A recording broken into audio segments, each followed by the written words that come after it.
ay pagpapaalaala sa atin ng ating kalaban.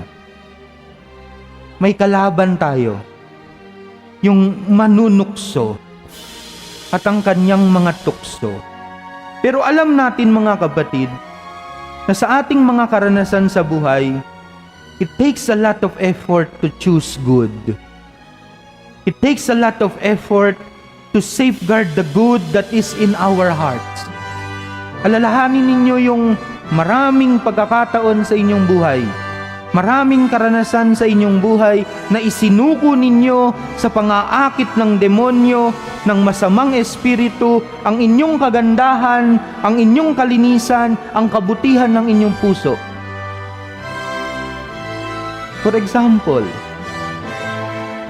kapag pinipili mong tamarin sa pagsisimba,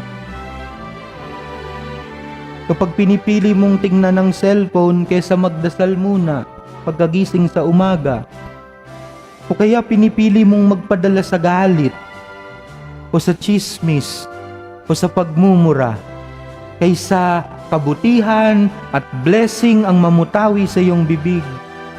Kapag pinipili mong wag pansinin o isnabin ang nangangailangan kaysa ang tulungan, kapag yan ang pinipili natin, na isusuko natin ang kabutihan, ang kalinisan at kagandahan ng ating puso sa pang-aakit ng demonyo.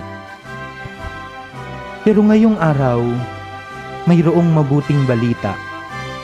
There is good news. Ano yon? Si Maria. Siya'y tao, kagaya natin.